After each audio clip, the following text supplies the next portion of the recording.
आदाब, नमस्कार। मैं फैसल और आप देख रहे हैं नेशनल दस्तक।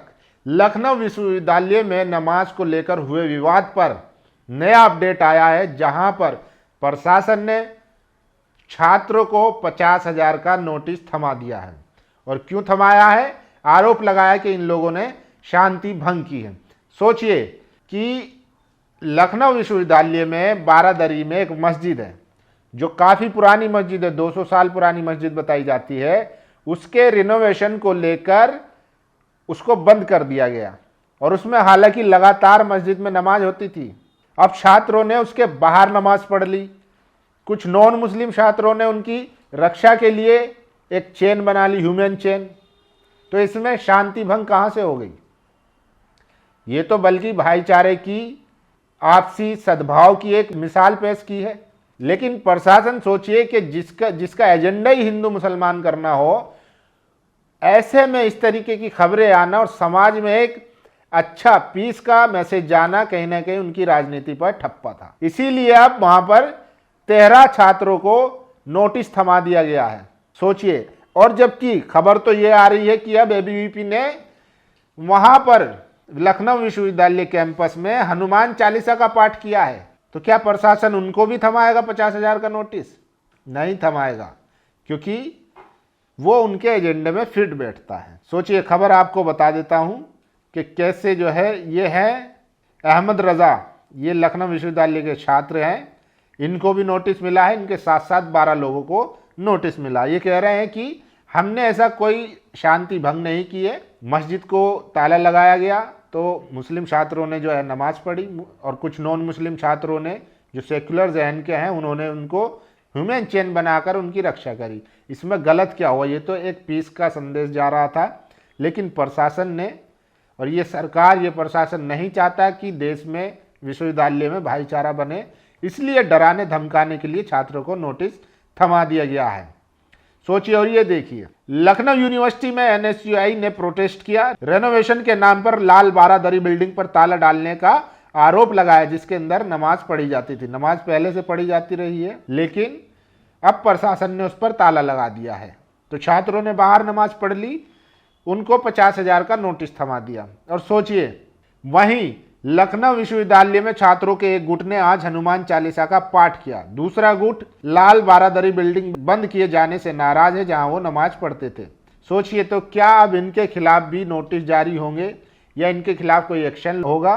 तो ये भी सबसे बड़ा सवाल है। और एक तरफा जिस तरीके से आज कार्रवाई की जा रही है, वो भी कहीं ना कहीं दिखाता है कि इस जो सत्ता में है, जो सरकारें हैं, उनकी मानसिकता क्या है। और ये देखिए, ये बीजेपी के नेता हैं, इनको एआई का मतलब नहीं पता है और ना ही एआई का फर्क पता है।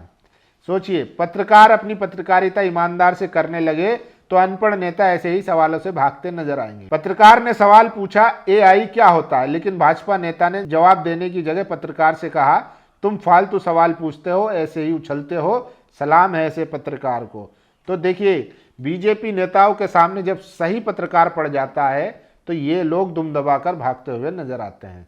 और यही नहीं, इनके जो बड़े लीडर हैं, आपने देखा होगा करण थापर वाला इंटरव्यू, जब बड़े लोग ही इनके सवाल पूछने पर माइक छोड़कर भाग जाते हैं, तो फिर इनसे क्या उम्मीद की जा सकती है। और सोचिए, उसी उत्तर प्रदेश के मुख्यमंत्री और वही पार्टी राहुल गांधी और तमाम विपक्षी नेताओं को आए दिन एंटी नेशनल, भारत विरोधी बताने की कोशिश करती है और कहती है विदेशों में जाके भारत की बदनामी करते हैं ये लोग, भारत का अपमान करते हैं। लेकिन अब सबसे ज्यादा राष्ट्रभक्त, देशभक्त, कट्टर हिंदू, सनातनी मुख्यमंत्री साहब जो है वो जापान के दौरे पर हैं और वहां जाकर उत्तर प्रदेश की बुराइयां कर रहे हैं कि 9 साल पहले उत्तर प्रदेश क्या था तो भारत ही और भारत का हिस्सा ही था, चाहे वो 9 साल पहले हो या 10 साल पहले हो। आप इंटरनेशनल स्टेज पर जाकर एक भारत के एक प्रदेश की बुराई कर रहे हैं, इस पर कोई सवाल नहीं करेगा।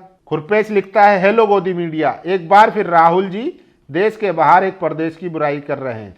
ये तो शर्म का विषय है। आज दिन भर इस पर चर्चा होनी चाहिए। सोचिए, इस पर चर्चा नहीं करेंगे लोग। और ये देखिए, ये खबर सबसे भयानक है। एक मुस्लिम महिला जो शिवसेना की कार्यकर्ता है, उन्होंने एकनाथ शिंदे पर शोषण का आरोप लगाया है। और उनको एकनाथ शिंदे जो डिप्टी सीएम है उनसे मिलाने वाले का नाम राकेश है। ये मुस्लिम महिला है, शिवसेना से जुड़ी हुई थी। अब ये आरोप लगा रही है कि उनके साथ जोर जबरदस्ती की गई है।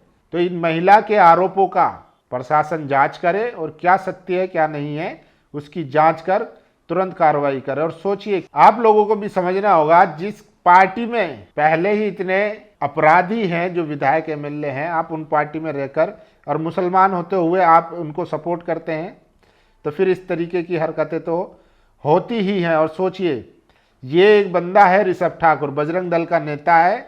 ये बरेली से 4 फरवरी को जिला बदर किया गया था क्योंकि इसने एक होटल में एक छात्रा बर्थडे मना रही थी, उस पर उसके साथियों पर हमला किया था। फिर मुकदमा हुआ। उसके बाद इसके हौसले इतने बढ़ गए, ये अपने आप को दादा और डॉन समझकर जो है फिर रंगदारी मांगना शुरू कर दिया। अब पुलिस ने इसको उठाकर जेल में डाल दिया है। सोचिए, तो ये भी खबर है। और सोचिए, लखनऊ में नमाज पढ़ने पर और नमाज पढ़ने के, सोचिए लखनऊ विश्वविद्यालय में नमाज पढ़ने पर और नमाज पढ़ने वालों का साथ देने वालों को नोटिस दे दिया गया है 12-12 हजार का। वहीं दूसरी तरफ एबीवीपी के छात्र हनुमान चालीसा पढ़ रहे हैं। अभी तक कोई ऐसी खबर नहीं आई है, अपडेट नहीं आई है कि उनके खिलाफ भी कोई नोटिस दिया हो। तो इस खबर पर आपकी क्या राय है, अपनी राय जरूर दीजिए। शुक्रिया। नेशनल दस्तक की आपसे गुजारिश है कि अगर इसको बचाना चाहते हैं तो नेशनल दस्तक को सब्सक्राइब करने के लिए रेड कलर के सब्सक्राइब बटन को दबाएं, फिर बेल आइकन की घंटी दबाएं। नेशनल दस्तक को बचाने के लिए बहुत जरूरी है कि हर खबर को शेयर करें, लाइक करें, कमेंट जरूर करें।